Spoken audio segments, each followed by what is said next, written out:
This is Chicago's Morning Answer with Dan Proft and Amy Jacobson on AM 560. The Answer.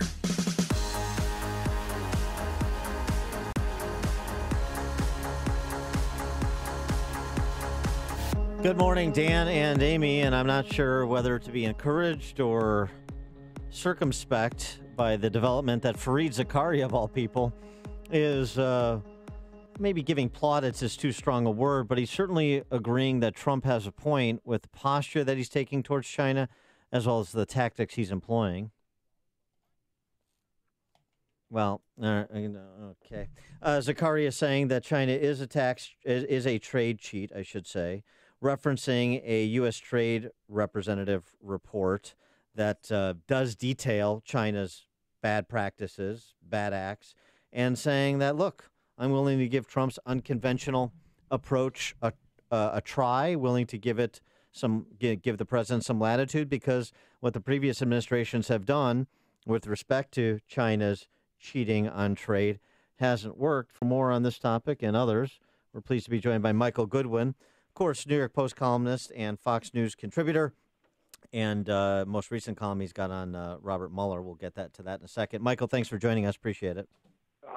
My pleasure, guys. Thank you. What about, from including some Trump critics, really vociferous critics like Zakaria, and sometimes critics like Holman Jenkins, they seem to be buying the argument that Trump is making, and maybe even more so that Larry Kudlow is making, that this is ultimately a growth play, that this is the way you have to deal with China if you want to get results, and ultimately if you want to get both sides to reduce their barriers, to encourage more trade between the countries to the benefit of both countries. Look, I think it is a solid argument. Excuse my voice, I'm a little scratchy this morning. But I think it's a solid argument. And you could actually extend it to North Korea. You could extend it to Syria. In other words, President Trump is doing things differently because the old ways didn't work. Now, they didn't work in some cases for different parts of America, but the fact is that's why he was elected. And so this idea that, oh, my God, you can't do it that way, we've never done it that way, it just strikes me as ridiculous. But yet we keep hearing that from the media as though they are cheering on failure because it will prove that they are right, that you can't do it that way.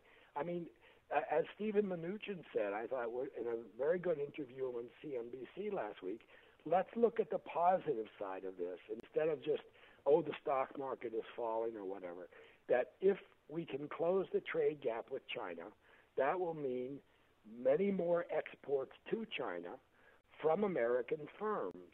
And that will mean jobs at home and more prosperity at home. It's not about starting a trade war. It's about creating opportunity for American businesses to have a playing field that works for America as well as China. But I don't know why it's so hard to understand that for so many on the left. Well, because they're pushing, the mainstream media is pushing this narrative that farmers are going to be hurt, and are the heart of the country, people who export soybean and corn, that they're going to be hurt the most. And is there any truth to that? Well, a couple of points. First, it's the first time I've ever heard the New York Times express any concern for soybean farmers. Yeah. That's the first time they found out about them. Yeah. They just recently learned they exist. Yeah. Who knew we had soybean farmers, right? But the second point is, isn't this China meddling in American elections? I mean, by targeting states, they basically said this, we're targeting Trump supporters, states that Trump won. I mean, isn't that a form of meddling in our elections? Where's the outrage? Yeah. So I just think that all of this just points up the hypocrisy and the fact that the Trump derangement syndrome has blinded so many on the left to just basic facts. They simply cannot accept anything he does because it's him who's doing it. We're switching gears to Syria with the chemical attack this weekend, and Trump denouncing Iran and Russia as culpable, along with Assad, of course. The question of what to do, obviously you've got neocons, the kind of invade the world neocons like Lindsey Graham, who want minimum airstrikes to take out Assad's Air Force and so forth. But President Trump had previously said it's time for us to withdraw from Syria. There's just there's no real interest there, and there's no real way that American troops on the ground are going to stitch that country back together. And consistent with his kind of principled realism, an America first foreign policy, despite the chemical attack, doesn't President Trump need to continue in the direction he started, which is withdrawal from Syria?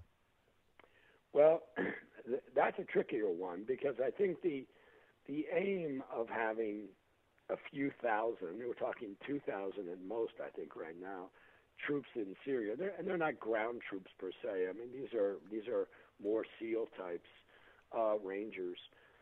It's not to stitch back the country together. It's not to nation build.